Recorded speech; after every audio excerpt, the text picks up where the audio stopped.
नमस्कार जय जगन्नाथ पिला माने मु इप्सिता आपण मानक इप्सिता नॉलेज सबको बहुत बहुत स्वागत। आज आम जीव जगतर विविधतार पार्ट 2 पढ़ा ता सहित प्रश्न उत्तर जहाँ रही आज करवा। चलतु डेरी नक विषय भितर को जीवा। पिला माने आज आम पढ़ा उद्भिद एवं प्राणी मानकर श्रेणी विभाग। तुम्हें किपरि तुम बही एवं खाता को सजाई रख सेगुड़ी ठीक रे सजाई रखले तुमको स्कूल बैग भल भाव सजाड़ी होगा सुविधा हुए कि तुम्हें पिला माने जितेबाला तुम खाता बही को सजाड़ी रख तुमको खाता जिते जहाँ खोज ता मिल जाए सजाड़ी रखिबारु तुम सब किसी कौन भल भाव खोजा पाइपार। एबे आस आखपाख दुनिया उपर आम नजर पकेबा।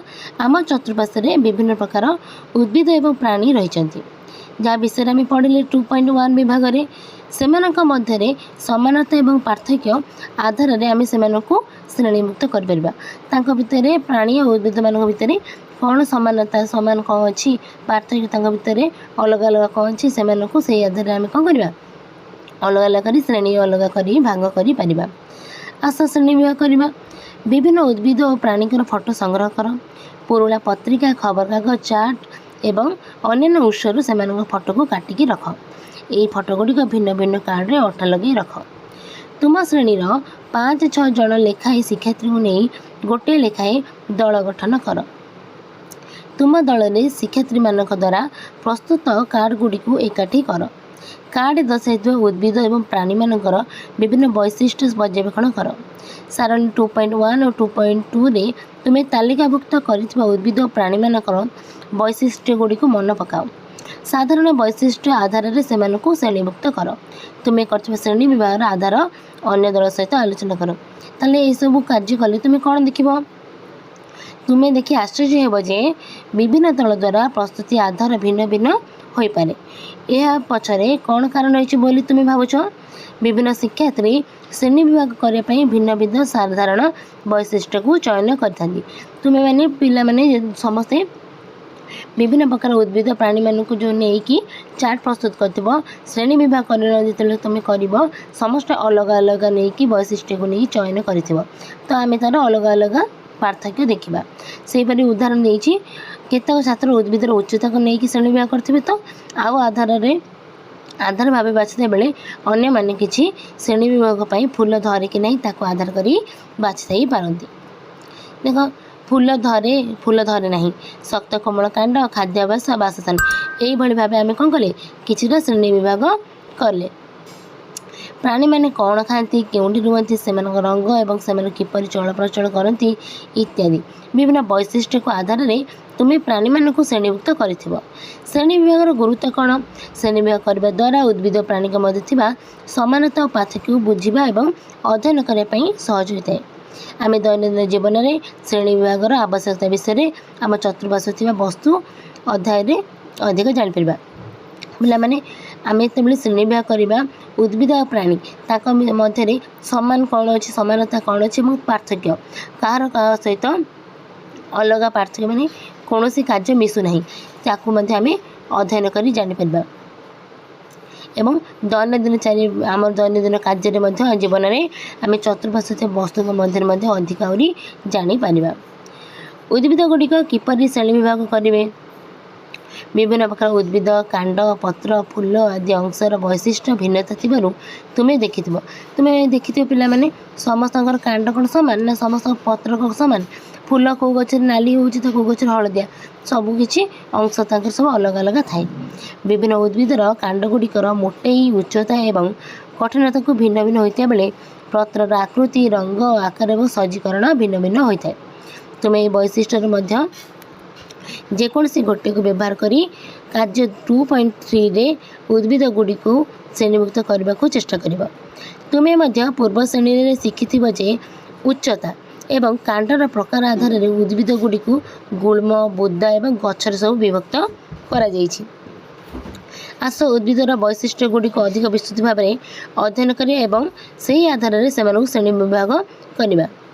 ताले आम कौन करवा देखा जे कौन कहार अलग अलग वैशिष्ट्य सब अच्छे उद्भिद प्राणी मानकर ता सहित से जाना विषय और सब अलग अलग कर श्रेणी विभाग करवा।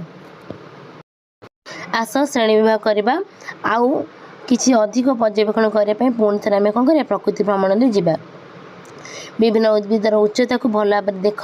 ଏହି ଉଦ୍ଭିଦ ଗୁଡ଼ିକ ତୁମଠାରୁ ଉଚ୍ଚତାରେ ଛୋଟ, ତୁମ ଭଳି କିମ୍ବା ତୁମଠାରୁ ଅଧିକ ଉଚ୍ଚର। କାଣ୍ଡ ରଙ୍ଗ ବାଦାମୀ ନା ସବୁଜ? ସେମାନଙ୍କ କାଣ୍ଡକୁ ସ୍ପଷ୍ଟ କର ଏବଂ ଅନୁଭବ କର।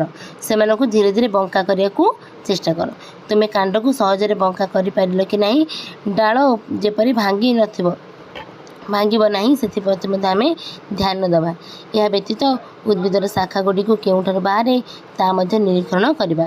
ସେମାନେ ମାଟିକୁ ଲାଗି ରହିଥାନ୍ତି, କାଣ୍ଡ ଉପରକୁ ବାହାରିଛନ୍ତି, ଏଇଗୁଡ଼ିକ ମଧ୍ୟ ଆମେ ପର୍ଯ୍ୟବେକ୍ଷଣ କରିବା। ଏହାର କେତେକ ଉଦାହରଣ ମଧ୍ୟ ଏଥିରେ ଦିଆଯାଇଛି। ତେବେ ଦେଖ, ସାରଣୀ 2.3 ଦେଇଛି ଉଦ୍ଭିଦର ଉଚ୍ଚତା ଓ କାଣ୍ଡର ପ୍ରକୃତି ଆଧାର ଶ୍ରେଣୀ ବିଭାଗ। କ୍ରମିକ ନମ୍ବର ଦେଇଛି, ଗଛର ନାମ, ଉଚ୍ଚତା ତାଙ୍କର ଲେଖିବା, କ୍ଷୁଦ୍ର, ମଧ୍ୟମ, ଲମ୍ବା, କାଣ୍ଡର କିପରି କାଣ୍ଡ ତାଙ୍କର ସବୁଜ କିମ୍ବା ମାଟିଆ ରଙ୍ଗର ହୋଇଥିବ, କୋମଳ, ଶକ୍ତ, ମୋଟା କିମ୍ବା ପତଳା କାଣ୍ଡ, ଶାଖା ଗୁଡ଼ିକ ମାଟି ନିକଟରେ କିମ୍ବା ଡାଳ ଉପରକୁ ଉଠିଛନ୍ତି, ଆଉ ତାଙ୍କର ଉଦ୍ଭିଦ ଶ୍ରେଣୀ କେଉଁ ଶ୍ରେଣୀର। ଆମକୁ 2-3ଟି ଉଦାହରଣ ମଧ୍ୟ ଦେଇଛି।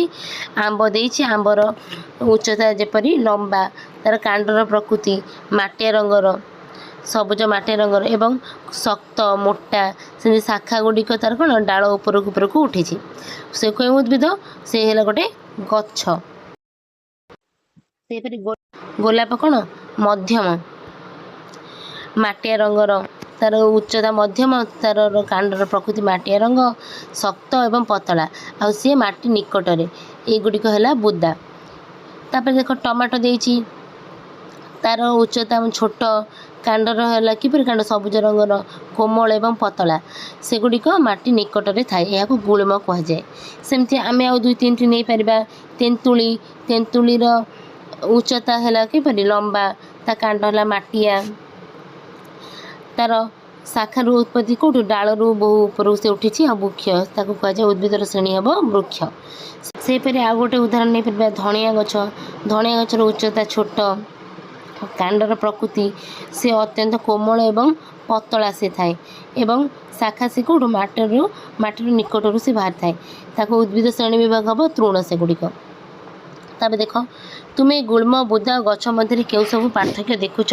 2.3ରେ ଲେଖାଯାଇଥିବା ତଥ୍ୟ ଆଧାରରେ ତୁମେ ଉଦ୍ଭିଦ ଗୁଡ଼ିକୁ କିପରି ଗୁଳ୍ମ, ବୁଦା ଏବଂ ବୃକ୍ଷ ଭାବରେ ଶ୍ରେଣୀବିଭାଗ କରିପାରିବ। କେତେକ ଉଦ୍ଭିଦ ଡେଙ୍ଗା ହୋଇଥାଏ ଏବଂ ସେଗୁଡ଼ିକର କାଣ୍ଡ ଶକ୍ତ, ମୋଟା, ବାଦାମୀ ଏବଂ କଠିନ ଡାଳ ଥାଏ। ସେଗୁଡ଼ିକ ଶାଖା ଗୁଡ଼ିକୁ ସାଧାରଣତଃ ଉଚ୍ଚ ଓ ମାଟିଠାରୁ ଦୂରରେ ବାହାରିଥାନ୍ତି, ସେଗୁଡ଼ିକୁ ବୃକ୍ଷ ବା ଗଛ କୁହାଯାଏ। ଉଦାହରଣ ହେଲା ଆମ୍ବ ଗଛ। ଆମ୍ବ ଗଛ ପିଲାମାନେ ତୁମେ ଦେଖିଥିବ, ତା କାଣ୍ଡ ଗୁଡ଼ିକ କିପରି ଶକ୍ତ, ମୋଟା, ବହୁତ ଡେଙ୍ଗା ଗଛ ସେମାନେ, ଆଉ ତା ସହିତ ବାଦାମୀ ରଙ୍ଗର ଥାଏ ତା'ର ରଙ୍ଗ, ଏବଂ କଠିନ ଡାଳ ଗୁଡ଼ିକ ବହୁତ କଠିନ ହେଲା, ଆଉ ତାଙ୍କ ଶାଖା ବି ବହୁତ ଉଚ୍ଚରେ, ବହୁତ ମାଟିଠାରୁ ବହୁତ ଉଚ୍ଚରେ ଶାଖା ଗୁଡ଼ିକ ଥାଏ। ଆମ୍ବ ଗଛ ହେବ, ବରଗଛ ହୋଇପାରିବ। ସେଭଳି ଭାବେ ଆମର କିଛିଟା ବୁଦା ଏବଂ ଗୁଳ୍ମର ମଧ୍ୟ ଚିତ୍ର ଦେଇଛି। କେତେକ ଉଦ୍ଭିଦ ବୃକ୍ଷ ଭଳି ଲମ୍ବା ହୋଇନଥାଏ, ସେଗୁଡ଼ିକ ଅନେକ ବାଦାମୀ କାଣ୍ଡ ଥାଏ ଯାହା ମାଟିରୁ ବହୁ ନିକଟରୁ ବାହାରିଥାନ୍ତି। ଏହି କାଣ୍ଡ ଗୁଡ଼ିକ ଶକ୍ତ କିନ୍ତୁ ବୃକ୍ଷ କାଣ୍ଡ ଭଳି ମୋଟା ନୁହନ୍ତି, ଏଗୁଡ଼ିକୁ ବୁଦା କୁହାଯାଏ। ଉଦାହରଣ ସ୍ୱରୂପ ଦେଇଛି ଗୋଲାପ ଗଛ। ସେମିତି କେତେକ ଦେଇଛି ଉଦ୍ଭିଦ ସାଧାରଣତଃ ଛୋଟ ଥାନ୍ତି, କୋମଳ କାଣ୍ଡ ଥାଏ, ସବୁଜ କାଣ୍ଡ ସେମାନଙ୍କ ଥାଏ, ଏଗୁଡ଼ିକୁ ଗୁଳ୍ମ କୁହାଯାଏ। ସେ ଉଦାହରଣ ବି ଦେଇଛି ଟମାଟୋ ଗଛ। ଦୁର୍ବଳ କାଣ୍ଡ ଥିବା କେତେକ ଉଦ୍ଭିଦ ଚଢ଼ିବା ଏବଂ ମାଡ଼ିବା ପାଇଁ ଆଶ୍ରୟ ଆବଶ୍ୟକ କରନ୍ତି, ସେମାନଙ୍କୁ ଲତା କୁହାଯାଏ। ସେମାନଙ୍କ ମଧ୍ୟରୁ କେତେକଙ୍କୁ ଆଶ୍ରିତ ଲତା କହୁଥିବା ବେଳେ ଅନ୍ୟ କେତେକଙ୍କୁ ବିନା ଆଶ୍ରିତ ଲତା କୁହାଯାଏ। ଆଶ୍ରୟ ନେଇ ବଢ଼ୁଥିବା ଲତାକୁ ଆଶ୍ରିତ ଲତା କୁହାଯାଏ ଏବଂ ବିନା ଆଶ୍ରୟ ନେଇ ମାଡ଼ିଥିବା ଲତାକୁ ବିନା ଆଶ୍ରିତ ଲତା କୁହାଯାଏ ହେଲା। ପିଲାମାନେ ତୁମେ ଦେଖିଥିବ ଲତା ସବୁ ଗଛ, କଲରା ଗୋଟେ ଲତା ଜାତୀୟ ଗଛ, କଖାରୁ ଗୋଟେ ଲତା ଜାତୀୟ ଗଛ, ସେହିପରି ଭାବେ ନିର୍ମୂଳି, ଏସବୁ କ'ଣ ଲତା ଜାତୀୟ ଗଛ। ଆସ ତୁଳନା କରିବା। ପ୍ରକୃତି ଭ୍ରମଣ ସମୟରେ ତୁମ ଦ୍ୱାରା ସଂଗୃହୀତ କରାଯାଇଥିବା ବିଭିନ୍ନ ପ୍ରକାର ଉଦ୍ଭିଦର ପତ୍ର ଦେଖ। ତୁମେ ଏହି ପତ୍ରଗୁଡ଼ିକ ଆକୃତି ଏବଂ ଗଠନ ଭିନ୍ନତା ଦେଖୁଛ କି? ଗଛର ପତ୍ରରେ ସରୁ ରେଖା ଦେଖାଯାଇପାରିବ, ଏଗୁଡ଼ା ହେଉଛନ୍ତି ଶିରା। ତୁମେମାନେ ପିଲେ ଦେଖିଥିବ ସବୁ ଗଛର ଶିରା ଥାଏ, ଦେଖିଥିବ ପିଲାମାନେ, ଲମ୍ବା ଥାଏ, ଢାଞ୍ଚା ସବୁ ଅଲଗା ଥାଏ, କେଉଁଟା ଜାଲକ ଭଳିଆ ହୋଇଥିବ, କେଉଁଟା ସମାନ୍ତର ସିଧା ହୋଇଥିବ।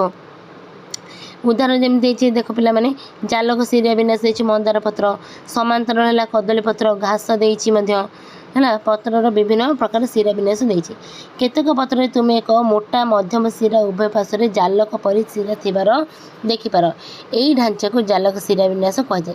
उदाहरण स्वरूप है मंदार पत्र आउ कौन पिले हम गोलाप हो पार लंका पिले ये भाव जालक शिरा विन्यास पुणी केतक पत्र तुम्हें देखिपार जे शिरा गुड़िक समांतर भाव रही है यह ढांचा को समांतर शिरा विन्यास कहुए।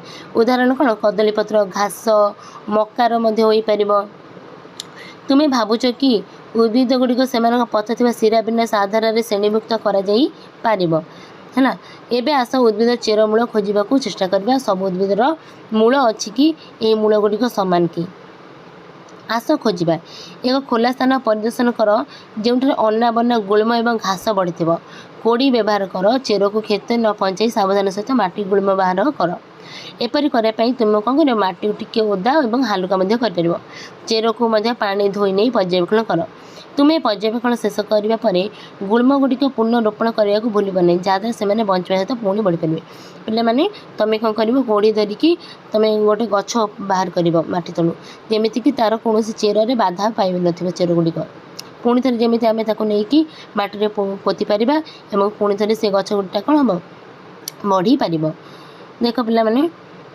तुम द्वारा संगृहित कर उद्भिदर मूल में समानता और पार्थक्य कौन अच्छी देख दर्शाई गचर मूल में क्यों सब पार्थक्य अच्छे देख दुईटी गच देती सोरिष गच गोटे देता प्रधान मूल घास गच देती गुच्छमूल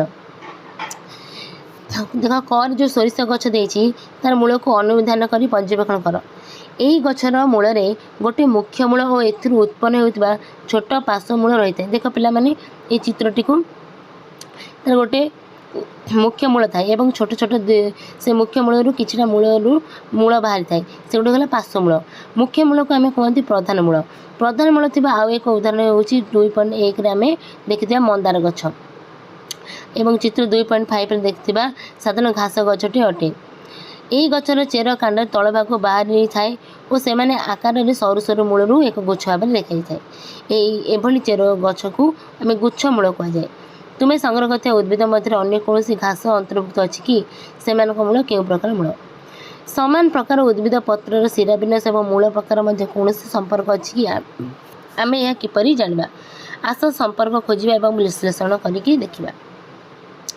तुम स्कूल बगीचारे लगाई 5टी साधारण उद्भिद चारा संग्रह कर कौन कौन कर घास कर गेंडू बारमासी जोटा सदा बिहारी कहती एवं अन्य यह रोपण करने पूर्व यह चेर और पत्र थिबा शिरा को तुम्हें निरीक्षण कर देख पे गोटे पर्यवेक्षण आम करवा सारणी 2.4 पत्रर शिरा विन्यास और मूलर प्रकार देखिकी उद्भिदर नाम लिखा पत्रर किपरि शिरा विन्यास ता सहित मूलर प्रकार आम घास देती घास किपरि समांतर गुच्छमूल से भाव आम नहीं पार सदा बिहारी जो नहीं तार किपरि जालक प्रधान मूल तापरे गेंडू गेंडूर कौन है जालक प्रधान मूल गहम किंतु समांतर पत्र रही मूल गुच्छ मूल से देख ताप तुम यही उद्भिद गुड़िकर पत्रर शिरा विन्यास और मूलर प्रकार मध्य कौन संपर्क देखुच कि बारमासी सदाबिहारी गचर प्रधान मूल थाए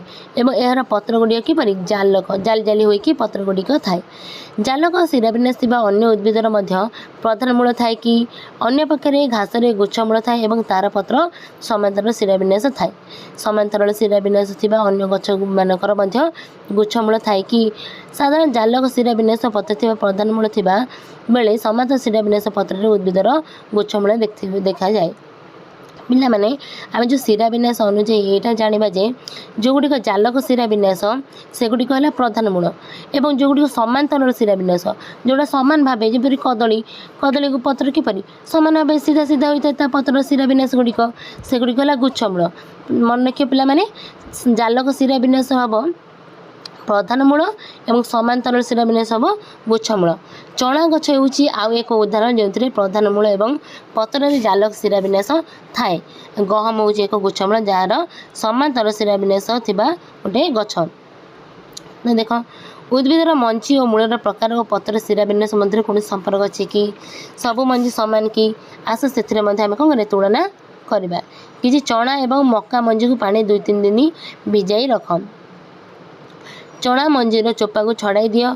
एबे चणा और मका मंजीर गठन को भलरे से माने समान भाव भिन्न बा देख देख पिला माने दुईटी मंजी नहीं गोटे चणा गोटे मका। चणा देख फाड़क अच्छी दुई बीजी पत्री मंजी है तार दुईटा मंजी देख बीज माने मंजी मकार गोटे है एक बीजी गोटे एक बीजी पत्री तार मकार एक बीजी बा एक गोटे मंजी थाए दुई बीजी मंजी और एक बीजी मंजी नहीं। तुम्हें देखिपार जे चणा मंजी दुई भाग में विभक्त होती प्रत्येक अंश को बीजपत्र कहुए।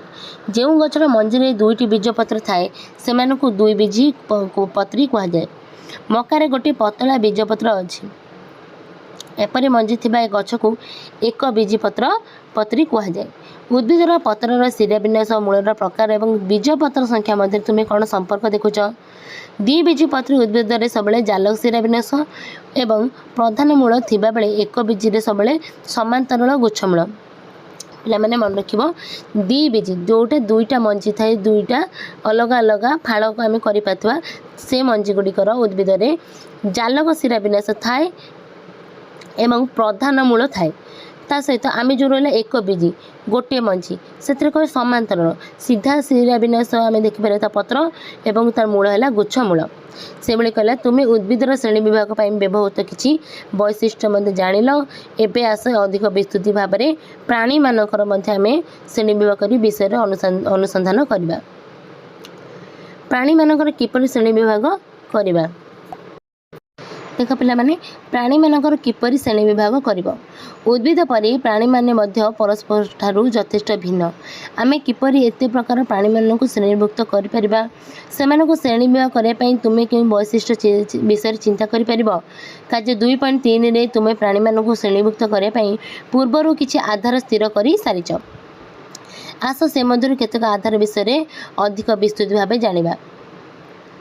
कला आस खोजिबा तुम्हें सारणी 2.2 रे केतक प्राणी चलन शैली लिपिबद्ध करछ।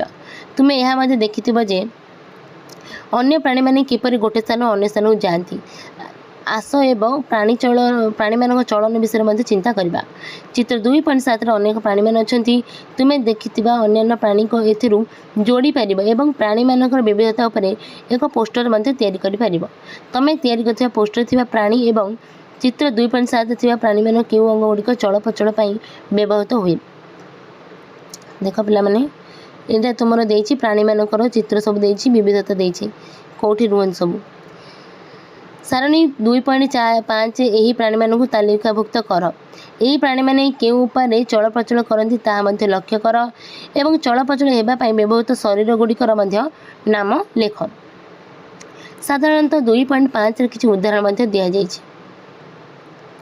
देख 2.5 प्राणी मानकर चलन में संपृक्त अंग। अच्छा पिला माने तुम मान पई एटा देछि एक सारणी किछिटा छाड़ी जहाँकि तुम्हें मैंने कौन कर फिलअप कर। देख पिला माने प्राणीर नाम चलन प्रकार चल प्रचल व्यवहृत अंग। पिंपुड़ी पिंपुड़ी किपर चले चलन प्रकार तार हम चले चल प्रचल व्यवहृत है अंग गोड़। से भाई छेली चाले और डिए कौन करे गोड़। पारा उड़े डेणा साहाଯ୍य। माछी चाले उड़े गोड़ और डेणा। तापर माछ माछ कौन करे पहरे कौन पक्षरे। आम सेमती 2-3 लिखिपर। साप भूई कौन हुए घसी हो चले तार समग्र शरीर मांसपेशी लगी था। चढ़ई उड़े बा चले कौन डेणा और गोड़। सेपरी भाव गाई चाले और दौड़े गोड़े दौड़े।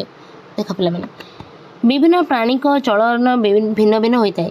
प्राणी माने उड़ी पारती दौड़ी पारती गुरुणी पारती चली पारती डेई पारती इत्यादि। यही प्राणी माने गोटे स्थान अन्य स्थान को जावाई शरीर विभिन्न अंग व्यवहार करता।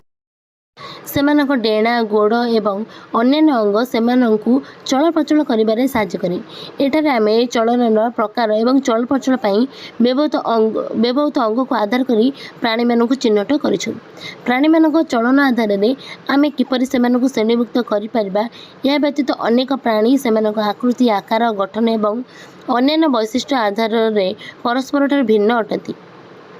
यही वैशिष्ट्य गुड़िक मध्य केतेक विभिन्न विभिन्न उपाय प्राणी मानक श्रेणी विभाग करने व्यवहार कर। उद्भिद भली प्राणीमानकर विविधता बुझापी से श्रेणीविभाग करने गुरुत्वपूर्ण अटे। देख पे वैज्ञानिक मानक जाना जानकी अमाल 1897 रु 1984 परिवेश कार्यपाई उत्सर्गीकृत जड़े भारतीय उद्भिद विज्ञानी थिले एवं से भारतर समृद्ध उद्भिद जैव विविधतार दस्तावेज प्रस्तुति एवं संरक्षण में साहाय्य करथिले। सेव साइलेंट वैली अभियान में से प्रमुख भूमिका ग्रहण करथिले। बोटानिकल सर्वे ऑफ इंडिया रो मुख्य भाव में से भारतर उद्भिद विविधतार दस्तावेज प्रस्तुत करने कार्यक्रम को आरंभ करथिले। चित्र देछि जानकी अमाल तापर पे सफलतार कहानी नीरव उपत्यका बचाओ आंदोलन। यह हूँ गोटे केरलर पालक्कड़ जिलार एक जंगलर वास्तव कहानी। यही कहानी एक आर्द्र जंगलर सौंदर्य एवं यार समृद्ध जैव विविधता को संरक्षित करने उद्दिष्ट। वर्तमान प्रसिद्ध साइलेंट वैली को जंगलर आखपाख अंचल रोना साधारण लोकों नेतृत्व में एक उल्लेखनीय आंदोलन द्वारा रक्षा करा। कुंती पूजा नदी उपरे जल विद्युत डैम प्रस्ताव विरोध में 10 वर्ष धरी लड़ई रही। से समय लोक मैंने समस्त संभाव्य उपलब्ध उपाय यथा व्यापक सचेतनता कार्यक्रम संपादक मानक चिठी प्रबंध खबर कागज सेमिनार एवं अदालत में आवेदन और अपील व्यवहार करते। नीरव उपत्यका बचाइबा यही आंदोलन सफल होता। आम राज्यर प्रकृति को बचाइबा और सुरक्षा देवाई एभली किसी आंदोलन होइछि कि वयस्क मानक पचारि विभिन्न उत्सव खोजी विरोध प्रस्तुत कर। देख पे से गोटे तुम्हें जानापी देता अधिक जानापी किंतु विषय भितर को आम जा विभिन्न परिवेश थिबा उद्भिद और प्राणी प्रकृति भ्रमण समय तुम्हें देखिए विभिन्न परिवेश भिन्न भिन्न प्राणी मैंने बसवास करते। 2.5 प्राणी मान चलन लिखिछ। ये प्राणी मानक चलन से परिवेश उपर निर्भर करे कि आस उदाहरण स्वरूप माछ और छेली को लेकिन विचार करवा। माछ जल रुहे से जल बचापी शरीर डेणा उपयोजित होता है। छेली मैंने घास पड़ा अंचल बसवास करती और गोड़ द्वारा से चलती। प्राणी मानक आकार और आकृति परस्पर ठारू भिन्न अटे। पिला तुम्हें देखि माछ कौन रुहे जल एवं से कौन करे पक्षी साहाय्य डेणा साहाय्य सब उपयोजित हो सारी जल से बचापी जल से कौन कर पहरी पार्टी सेपरी छेली मैंने सी कौन कर गोड़ को उपयोजित कर सारे से घास खाती अंचल बसवास कर गोड़ चलती। यही भाव प्राणी मानकर आकार सब आकृति अलग अलग। देख ये पिला माछ पक्षी साहाय्य पानी पहरी थाए छेली गोड़ साहाय्य माटी चली थाए। पारा सेपरी डेणा साहाय्य उड़े और गोड़ साहाय्य चले। प्राणी मानक चलन पर व्यवहृत अंग। पे देख आस तुलना करबा एवं विश्लेषण करबा। सारणी 2.6 देख कलापटर एक सामान सारणी तैयार कर। तुम्हें किंबा तुम सहपाठी माने यही अंचल देखुवा किंबा पूर्व जानिथिबा उद्भिद एवं प्राणी मानक नाम तालिका कर। किछि उदाहरण देछि तुम्हें अधिक जोड़ी पारिबो। देख मरुभूमि में किए रुहति सब ओट कैक्टस नागफेणी मरुभूमि मूषा। पहाड़ी अंचल देवदारू गछ पाइन गछ चमरी गाई। समुद्र में माछ कंकड़ा तिमी शामुका सेमती जंगल में सिंह बाघ हरिण सेमती अन्य स्थान बा गाँव सब सहर में गाई आंब गछ कुकुर यही भाव समस्ते कौन विभिन्न अंचल देखा उद्भिद एवं प्राणी मान विषय आम लिखिले। तुम सहपाठी मतामत आलोचना कर। तुम्हें 2.6 देखि गोटे प्रकार अंचल देखा उद्भिद और प्राणी अन्य अंचल देखा उद्भिद और प्राणी मान भिन्न अटंती। श्रेणी में आलोचना बेले आलोक मन पकड़ा जे राजस्थान मरुभूमि मोटा और मांसल जात डाल थिबा कैक्टस गछ देखिथिला। माया कहला जे हिमाचल प्रदेश में अवस्थित हिमालय में पाइन गछ से देखिथिला। यही गछ गोटे कोन आकृतिर यार नमनीय एवं झुलंता डाल थिला। देख पिला माने दुईटी चित्र देछि पार्वत्य अंचल पाइन गछ एवं मरुभूमि कैक्टस गछ। तब देख पिला माने विभिन्न अंचल मिलुवा यह दुई प्रकार उद्भिद परस्पर ठार भिन्न होता। यार कारण कौन गोटे अंचल जैव विविधता अन्य अंचल कहीं भिन्न होता है। आस जानिबा। मरुभूमि में बहुत कम वर्षा हुए। यही अंचल साधारणतः दिन में अत्यधिक गरम और रातिर अत्यधिक ठंडा होता है। तेणु यही सब अंचल एपरी उद्भिद प्राणी देखा मिले ଯେଉଁମାନେ ଦିନରେ ଗରମ ଓ ରାତିରେ ଥଣ୍ଡାକୁ ସହ୍ୟ କରି ବଞ୍ଚିପାରନ୍ତି, ମରୁଭୂମିରେ ଦେଖାଯାଉଥିବା ଉଦ୍ଭିଦର କାଣ୍ଡ ମାଂସଳ ହୋଇଥିବାରୁ ପାଣି ସଞ୍ଚୟ କରିପାରେ ଏବଂ ଗରମ ପରିସ୍ଥିତିକୁ ସେମାନେ ସହ୍ୟ କରିପାରନ୍ତି। କହିଲା କି ମରୁଭୂମିରେ କ'ଣ ହୁଏ, ବହୁତ କମ୍ ବର୍ଷା ହୋଇଥାଏ ଆଉ ଅତ୍ୟଧିକ ଗରମ ହୁଏ, ରାତିରେ କ'ଣ ହୁଏ, ଥଣ୍ଡା ଲାଗିଥାଏ। ସେଠିକାର ଉଦ୍ଭିଦ ପ୍ରାଣୀମାନେ କ'ଣ କରନ୍ତି, ଗରମ ଓ ଥଣ୍ଡାକୁ ସହି ପାରିକି ବଞ୍ଚିପାରନ୍ତି। ସେଠିକାର ଯେଉଁ ଗଛ ଗୁଡ଼ିକ ସେ କ'ଣ ପାଣି ସଞ୍ଚୟ କରିବା ପାଇଁ ସେ ପତ୍ର ଗୁଡ଼ିକ ସବୁ କାଣ୍ଡର ଆକାର ହେଇକି ମାଂସଳ କାଣ୍ଡରେ ପରିଣତ ହେଇଯାନ୍ତି। ସେମିତି ଅତ୍ୟଧିକ ଥଣ୍ଡା ଅଞ୍ଚଳରେ ପାହାଡ଼ ଗୁଡ଼ିକରେ ବାରମ୍ବାର ତୁଷାରପାତ ହୋଇଥାଏ। ତୁଷାର ମାତ୍ର ବରଫ ଯେଉଁ ଆମେ କହୁଛନ୍ତି। ଏଭଳି ପରିସ୍ଥିତିରେ ବଞ୍ଚିବା ପାଇଁ କିଛି ଗଛର ସହଜରେ ବରଫ ଖସାଇବାର କ୍ଷମତା ରହିଥାଏ। ପାଇନ୍ ଗଛର ଆକୃତି ଓ ଝୁଲନ୍ତା ଡାଳ ସେମାନଙ୍କୁ ସହଜରେ ବରଫ ଖସାଇବାରେ ସାହାଯ୍ୟ କରିଥାଏ। ଦେଖ ପିଲାମାନେ, ଦୁଇଟି ଓଟ ଦେଇଛି, ରାଜସ୍ଥାନ ମରୁଭୂମିରେ ରହୁଥିବା ଓଟ ଆଉ ଲଦାଖର ଶୀତଳ ମରୁଭୂମିରେ ଓଟ। ତୁମେ ଏ ପର୍ଯ୍ୟନ୍ତ ବୁଝି ସାରିଥିବ ଯେ ବିବିଧ ପରିସ୍ଥିତି କାରଣରୁ ଜୈବ ବିବିଧତା ବିଭିନ୍ନ ଅଞ୍ଚଳରେ ଭିନ୍ନ ଭିନ୍ନ ହୋଇଥାଏ। ରାଜସ୍ଥାନ ଗରମ ମରୁଭୂମିରେ ଏକ ଓଟ ଏବଂ ଲଦାଖର ବରଫ ଅଞ୍ଚଳରେ ଏକ ଓଟର ଚିତ୍ର ଦେଖ। ସେମାନଙ୍କ ମଧ୍ୟ ତୁମେ କ'ଣ ପାର୍ଥକ୍ୟ, ଏହି ପାର୍ଥକ୍ୟ ଏହି ଓଟମାନଙ୍କୁ ନିର୍ଦ୍ଦିଷ୍ଟ ଅଞ୍ଚଳରେ ବଞ୍ଚିବା ପାଇଁ କିପରି ସହାୟକ ହୁଏ। ଦେଖ ପିଲାମାନେ, ଆମେ ଏବେ ଦୁଇଟି ଓଟଙ୍କ ବିଷୟରେ ପଢ଼ିବା। ମରୁଭୂମିରେ ଥିବା ଓଟର ଲମ୍ବା ଗୋଡ଼ ଓ ଚଉଡ଼ା ଖୁରା ଥାଏ। ଆଲୋକ କହିଲା, ତା ଜେଜେମା ତାକୁ କହିଲେ ଯେ ଲମ୍ବା ଗୋଡ଼, ଚଉଡ଼ା ଓ ଗୋଟାଳିଆ ଖୁରା ଏହି ଓଟମାନଙ୍କୁ ବାଲିରେ ପଶି ନଯାଇ ମରୁଭୂମିରେ ବାଲିରେ ଚାଲିବାରେ ସାହାଯ୍ୟ କରିଥାଏ। ଅପରପକ୍ଷରେ ବରଫ ଅଞ୍ଚଳର ଓଟର ଗୋଡ଼ ଉଚ୍ଚତା ମରୁଭୂମିରେ ଦେଖାଯାଉଥିବା ଓଟମାନଙ୍କ ଗୋଡ଼ ତୁଳନାରେ ଟିକେ ଛୋଟ ହୋଇଥାଏ। ଏହି ଛୋଟ ଗୋଡ଼ ସେମାନଙ୍କୁ ପାହାଡ଼ିଆ ଅଞ୍ଚଳରେ ସହଜରେ କ'ଣ କରିଥାଏ, ଚାଲିବାକୁ ସାହାଯ୍ୟ କରିଥାଏ। ମରୁଭୂମି ଅଞ୍ଚଳ ଯେଉଁ ରହିଲେ ଆମର ଓଟ, ସେମାନେ କ'ଣ କରନ୍ତି, ବାଲିରେ ସହଜେ ଚାଲିବା ପାଇଁ ତାଙ୍କର ଖୁରା ଗୁଡ଼ିକ କ'ଣ ହୋଇଥାଏ, ଲମ୍ବା ଲମ୍ବା ଗୋଡ଼ ଥାଏ, ଖୁରା ଥାଏ। ତ ସେଇଭଳି ଭାବେ ତାଙ୍କର ଯେଉଁମାନେ ରହିଲେ ବରଫାବୃତ ଅଞ୍ଚଳରେ ସେମାନଙ୍କ ଛୋଟ ଗୋଡ଼ ଥାଏ। ସେମାନେ କ'ଣ କରନ୍ତି, ପାହାଡ଼ ଚାଲିବାକୁ ତାଙ୍କୁ ସୁବିଧା ହୋଇଥାଏ। ମରୁଭୂମିରେ ସହଜେ ଖାଦ୍ୟ ମିଳେ ନାହିଁ। ଓଟମାନଙ୍କ ସେମାନଙ୍କ କୁଜରେ କ'ଣ କରନ୍ତି, ଖାଦ୍ୟ ସଞ୍ଚୟ କରି ରଖନ୍ତି।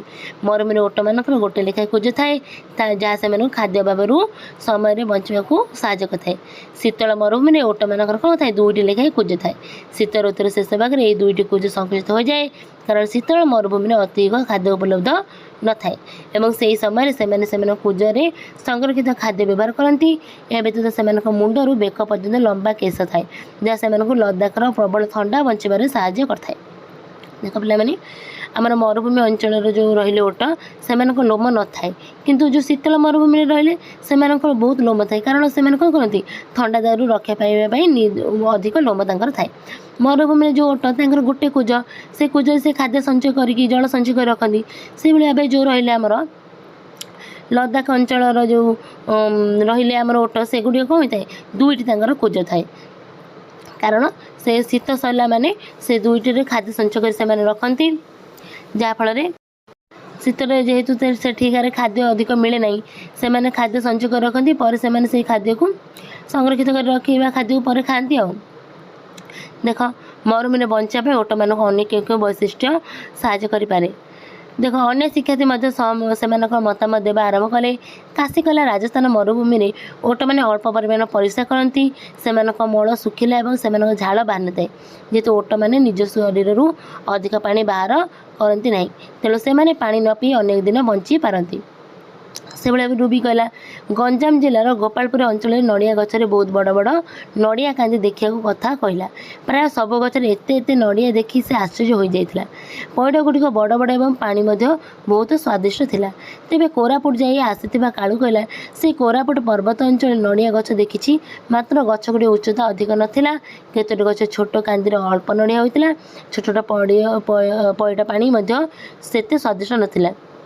ଦେଖ, ଗୋଟେ ସମୁଦ୍ର କୂଳିଆ ଅଞ୍ଚଳର ନଡ଼ିଆ ଗଛ ଏବଂ ପାହାଡ଼ିଆ ଅଞ୍ଚଳର ନଡ଼ିଆ ଗଛ। ଦେଖ, ତାପରେ କହିଲା, ସାଗର ତାର ସହପାଠୀମାନଙ୍କୁ କହୁଥିଲା ଯେ ସେ ପିତାମାତାଙ୍କ ସହ ଏକ ସ୍ୱତନ୍ତ୍ର କାର୍ଯ୍ୟକ୍ରମ ପାଇଁ ଆଣ୍ଡାମାନ ନିକୋବର ଦ୍ୱୀପପୁଞ୍ଜକୁ ଯାଇଥିଲା। ସେଠାରେ ବିରାଟ ତିମି ଓ ରଙ୍ଗୀନ ମାଛ ସମୁଦ୍ରରେ ଦେଖିଲା। ତାର ବାବା ବୁଝାଇଲେ ଯେ ମାଛର ଶାରୀରିକ ଗଠନ ସେମାନଙ୍କୁ ପାଣିରେ ପହଁରିବା ପାଇଁ ସାହାଯ୍ୟ କରିଥାଏ। ଆମେ ଜାଣିବାକୁ ପାଇଛୁ ଯେ ଏକ ନିର୍ଦ୍ଦିଷ୍ଟ ଅଞ୍ଚଳରେ ରହୁଥିବା ଉଦ୍ଭିଦ ଓ ପ୍ରାଣୀମାନଙ୍କ ବିଶେଷ ବୈଶିଷ୍ଟ୍ୟ ଥାଏ, ଯାହା ସେମାନଙ୍କୁ ସେଠାରେ ବଞ୍ଚିବାକୁ ସହାୟକ ହୋଇଥାଏ। ଏକ ନିର୍ଦ୍ଦିଷ୍ଟ ଅଞ୍ଚଳରେ ଉଦ୍ଭିଦ ଓ ପ୍ରାଣୀମାନଙ୍କ ବଞ୍ଚିବାରେ ସକ୍ଷମ କରୁଥିବା ବିଶେଷ ବୈଶିଷ୍ଟ୍ୟକୁ ଉପଯୋଜନ କୁହାଯାଏ। ତ ପିଲାମାନେ, ଉପଯୋଜନ କାହା କୁହାଯାଏ? आम जो देखिले गोटे निर्दिष्ट अंचल जो उद्भिद कि प्राणी रही बचापी सब वैशिष्ट्य गुड़ी अलग अलग तांकर से जो अंचल रहिले से बचाक वैशिष्ट्य कौन करे सक्षम करुच्ची से जो अंचल रही खाप खुआई चलीगले वैशिष्ट्य गुड़िक कार्यकारी कले से गुड़िक आम कह उपयोजन। पाइन गछर आकृति से पहाड़ी अंचल से भाया बचाइबार सक्षम करे। जो स्थान उद्भिद और प्राणी मैंने बास करते कौन कहे परिस्थान। उदाहरण स्वरूप सामुद्रिक कईंच परिस्थान होउछि समुद्र बा महासमुद्र। ओटर परिस्थान होउछि गरम शीतल मरुभूमि एवं नड़िया गछर परिस्थान होउछि समुद्र कूलिया अंचल। उद्भिद और प्राणी मान परिस्थान होउछि सेमानकु बंचाई खाद्य जलवायु आश्रय एवं अन्य आवश्यकता प्रदान करଥାଏ। गोटे परिस्थान अनेक प्रकार उद्भिद और प्राणी मान रही पारती। एक निर्दिष्ट परिस्थान उक्त अंचल जैव विविधता गठन में सहायक होता है। देख वैज्ञानिक को जाना सलीम अली 1896 ରୁ 1987 पक्षी मानक विविधता अनुधान करने समग्र भारत से भ्रमण करते। से पक्षी मानक एक तालिका प्रस्तुत करते एवं से यात्रा पथ एवं बासस्थान एक दस्तावेज प्रस्तुत करते। अधिक विविधता थिबा अंचल गुड़ी से रेकर्ड करते एवं यही अंचल गुड़िक संरक्षण से कौन करते सलीम अली पदक्षेप नहीं। राजस्थान भरतपुर केवलाद देवरे जातीय उद्यान और कर्णाटकर मांड्या स्थित रंगनाथितु पक्षी अभयारण्य संरक्षण एक उदाहरण।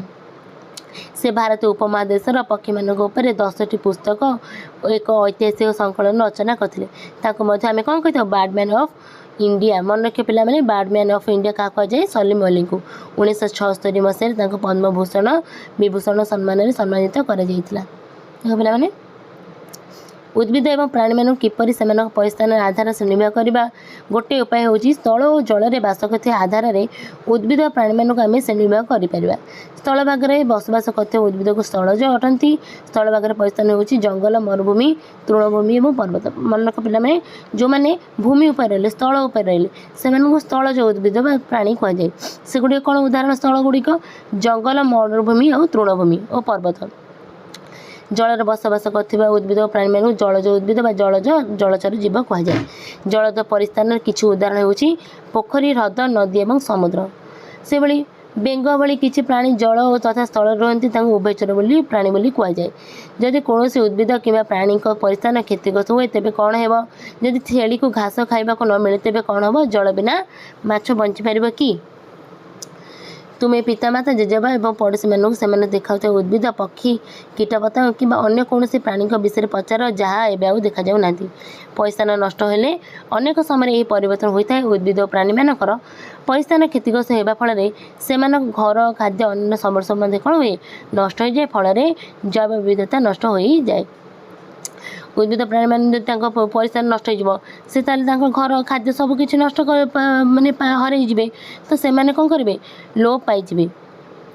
छेली को आम घास खाइक न मिले से मरीज जल बिना जल उपयोजन कर माछ तार उपयोजन जल में करदे यदि जल न मिले से बंची पारे कि नहीं बंची पार ना जल भी माछ भी मरीज मैंने मानवीय कार्यकलाप जो आम कही परिस्थान आमर नष्ट होगा बसला।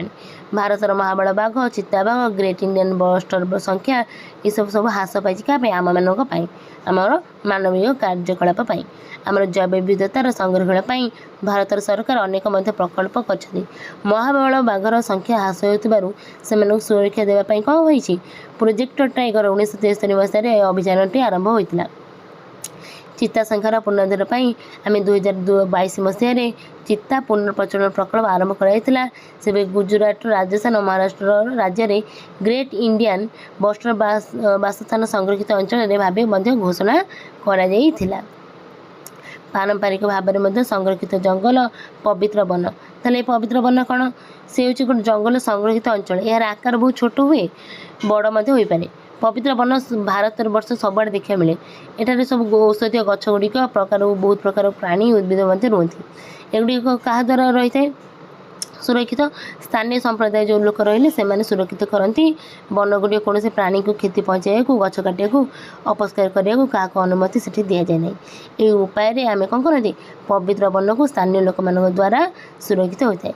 आम जैव विविधतार सुरक्षा करने आवश्यक जहाँद्वारा आम पृथ्वी जीव जगतर परिपूर्ण होगा सहित उद्भिद और प्राणी मानक बंचा और वंशवृद्धि कर सुविधा हेब। ମାନେ ଭିଡ଼ିଓଟି ବହୁତ ଲମ୍ବା ହେଇଗଲାଣି। ଆମେ ଆଗାମୀ କ୍ଲାସ୍ରେ ପ୍ରଶ୍ନ ଉତ୍ତର କାର୍ଯ୍ୟ ରଖିବା। ଆଜି ପାଇଁ ଏତିକି। ଭଲ ଲାଗିଲେ ଲାଇକ୍ ସେୟାର ଆଣ୍ଡ ସବସ୍କ୍ରାଇବ୍ କରିଦେବେ। ରହୁଛି, ନମସ୍କାର।